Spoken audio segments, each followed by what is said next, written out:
proposed this." "Was it you who proposed it?" asked her brother. She turned her head and gave him a little stare. "Do you desire the credit of it?" "If you like, I will take the blame," he said, looking up with a smile. "Yes," she rejoined in a moment. "You make no difference in these things. You have no sense of property." The young man gave his joyous laugh again. "If that means I have no property, you are right." "Don't joke about your poverty," said his sister. "That is quite as vulgar as to boast about it." "My poverty? I have just finished a drawing that will bring me 50 francs." "Voyons," said the lady, putting out her hand. He added a touch or two, and then gave her his sketch. She looked at it, but she went on with her idea of a moment before. "If a woman were to ask you to marry her, you would say, 'Certainly, my dear, with pleasure.' And you would marry her and be ridiculously happy. Then at the end of 3 months you would say to her, 'You know that blissful day when I begged you to be mine?'" The young man had risen from the table, stretching his arms a little. He walked to the window. "That is a description of a charming nature," he said. "Oh yes, you have a charming nature. I regard that as our capital. If I had not been convinced of that I should never have taken the risk of bringing you to this dreadful country." "This comical country, this delightful country!" exclaimed the young man, and he broke into the most animated laughter. "Is it those women scrambling into the omnibus?" asked his companion. "What do you suppose is the attraction?" "I suppose there is a very good-looking man inside," said the young man. "In each of them? They come along in hundreds, and the men in this country don't seem at all handsome. As for the women, I have never seen so many at once since I left the convent." "The women are very pretty," her brother declared, "and the whole affair is very amusing. I must make a sketch of it." And he came back to the table quickly, and picked up his utensils, a small sketching board, a sheet of paper, and 3 or 4 crayons. He took his place at the window with these things, and stood there glancing out, plying his pencil with an air of easy skill. While he worked he wore a brilliant smile. Brilliant is indeed the word at this moment for his strongly lighted face. He was 28 years old. He had a short, slight, well-made figure. Though he bore a noticeable resemblance to his sister, he was a better favored person. Fair-haired, clear-faced, witty-looking, with a delicate finish of feature and an expression at once urbane and not at all serious, a warm blue eye, an eyebrow finely drawn and excessively arched, an eyebrow which, if ladies wrote sonnets to those of their lovers, might have been made the subject of such a piece of verse, and a light moustache that flourished upwards as if blown that way by the breath of a constant smile. There was something in his physiognomy at once benevolent and picturesque. But, as I have hinted, it was not at all serious. The young man's face was, in this respect, singular. It was not at all serious, and yet it inspired the liveliest confidence.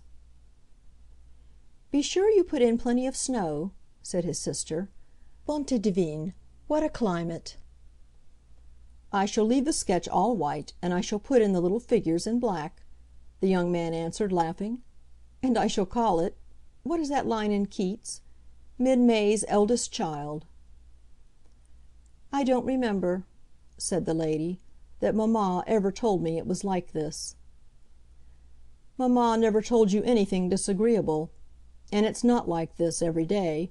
You will see that tomorrow we shall have a splendid day." "Quand savez-vous?" "Tomorrow I shall go away." "Where shall you go?" "Anywhere away from here. Back to Silberstadt. I shall write to the Reigning Prince." The young man turned a little, and looked at her with his crayon poised.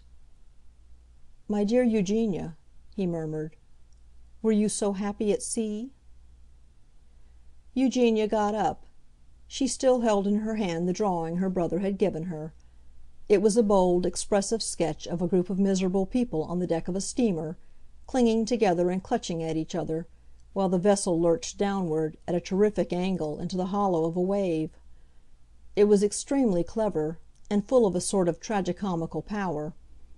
Eugenia dropped her eyes upon it and made a sad grimace. "How can you draw such odious scenes?" she asked. "I should like to throw it into the fire." And she tossed the paper away. Her brother watched quietly to see where it went. It fluttered down to the floor, where he let it lie. She came toward the window, pinching in her waist. "Why don't you reproach me? Abuse me?" she asked. "I think I should feel better then. Why don't you tell me that you hate me for bringing you here?" "Because you would not believe it. I adore you, dear sister. I am delighted to be here, and I am charmed with the prospect." "I don't know what had taken possession of me. I had lost my head," Eugenia went on.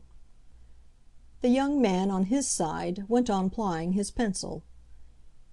"It is evidently a most curious and interesting country. Here we are, and I mean to enjoy it." His companion turned away with an impatient step, but presently came back. "High spirits are doubtless an excellent thing," she said, "but you give one too much of them, and I can't see that they have done you any good." The young man stared with lifted eyebrows, smiling. He tapped his handsome nose with his pencil. "They have made me happy." "That was the least they could do. They have made you nothing else. You have gone through life thanking Fortune for such very small favors that she has never put herself to any trouble for you." "She must have put herself to a little, I think, to present me with so admirable a sister." "Be serious, Felix. You forget that I am your elder." "With a sister, then, so elderly!" rejoined Felix, laughing. "I hoped we had left seriousness in Europe." "I fancy you will find it here. Remember that you are nearly 30 years old, and that you are nothing but an obscure Bohemian, a penniless correspondent of an illustrated newspaper." "Obscure as much as you please, but not so much of a Bohemian as you think, and not at all penniless. I have £100 in my pocket. I have an engagement to make 50 sketches, and I mean to paint the portraits of all our cousins and of all their cousins at $100 a head." "You are not ambitious," said Eugenia. "You are, dear Baroness," the young man replied. The Baroness was silent a moment, looking out at the sleet darkened graveyard and the bumping horse cars. "Yes, I am ambitious," she said at last. "And my ambition has brought me to this dreadful place." She glanced about her. The room had a certain vulgar nudity. The bed and the window were curtainless, and she gave a little passionate sigh. "Poor old ambition!" she exclaimed.